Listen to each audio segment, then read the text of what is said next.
അവൻ പിശാച് മുഖേന അവൻ കടന്നു വന്ന എന്തെങ്കിലും ബന്ധനങ്ങൾ ഏത് വിഷയത്തിലാകട്ടെ, നീ അനുഭവിക്കേണ്ട നന്മയെയോ, നീ അനുഭവിക്കേണ്ട സന്തോഷത്തെയോ, നീ അനുഭവിക്കേണ്ട ഏതെങ്കിലും ദൈവിക സമ്പത്തിനെയോ തടുത്തു വയ്ക്കുന്നുണ്ടെങ്കിൽ അതിന്റെ ബന്ധനത്തെ അഴിക്കാൻ യേശു മതിയായ ദൈവമാണ്. ഇന്ന് രാത്രി കർത്താവിന് അറുക്കാൻ പറ്റാത്ത ഒരു മുഖവുമില്ല, ദൈവത്തിന് പൊളിക്കാൻ കഴിയാത്ത ഒരു പൂട്ടുമില്ല. ഇന്ന് രാത്രി ഒരു കാര്യം പറയട്ടെ, പലയാവർത്തി പരിശ്രമിച്ചിട്ടും പരാജയമാകാം. പക്ഷേ അടുത്ത സെക്കൻഡിനകത്ത് ഞാൻ പറയാം, ദൈവത്തിന്റെ പ്രവൃത്തി നിന്റെ മേൽ വെളിപ്പെട്ടു, ദൈവത്തിന് നിന്റെ പടകം വിട്ടുകൊടുത്തു, യേശുവിന്റെ കരം അതിനകത്ത് വെളിപ്പെടും. അതിന്റെ പിന്നിലൊരു മാനദണ്ഡമുണ്ട്. അതുകൂടെ പറയാതെ ഇവമങ്ങ് വിടുവിക്കുമെന്ന് പറഞ്ഞാൽ അതൊരു പറ്റിക്കലാണെന്ന് ഞാൻ പറയാം. പൈസല്ലോ ആ കാര്യം കൂടെ പറയാതിരിക്കാൻ പറ്റത്തില്ല.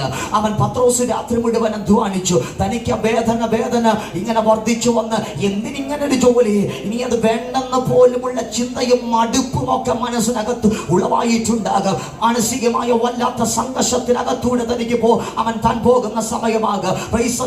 ആ സമയത്താണ് വചനമായി യേശു അവിടെ വരുന്നത്.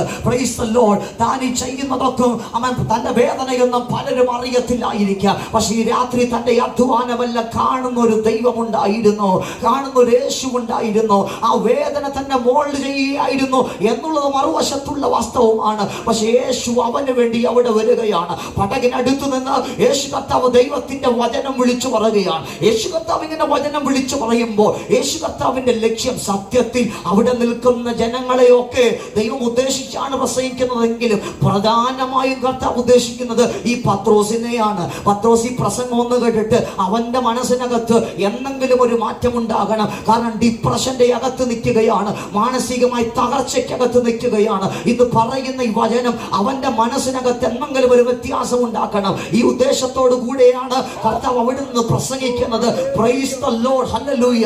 ഇന്ന് രാത്രി ഞാൻ ആഗ്രഹിക്കുകയാണ്, ഈ വചനം ഇവിടെ വിളംബരം ചെയ്യുമ്പോൾ മനസ്സിനകത്ത് എല്ലാ ഡിപ്രഷനുകളും മാനസികമായ എല്ലാ സംഘർഷങ്ങളും ഇന്ന് രാത്രി അത്തരത്തിലുള്ള ദുരാത്മാക്കൾ തോണിക്കടവ് ദേശത്ത് നിന്ന് യേശുവിന്റെ അധികാരമുള്ള നാമത്തിൽ അഴിഞ്ഞു മാറുന്ന രാത്രിയാകട്ടെ. ഈ 38ാമത് കൺവെൻഷൻ എന്ന് ആത്മാർത്ഥമായി പ്രാർത്ഥിക്കുന്ന എത്ര ദൈവങ്ങളുടെ തിരിപ്പുണ്ട്. അവർ മാത്രം എന്റെ ദൈവത്തിൽ നിന്ന് സ്തോത്രം ചെയ്ത് പറയണം, യേശുവിന്റെ നാമത്തിലുള്ള മാനസിക വിടുതൽ ഈ ദേശത്തിന് വെളിപ്പെടട്ടെ.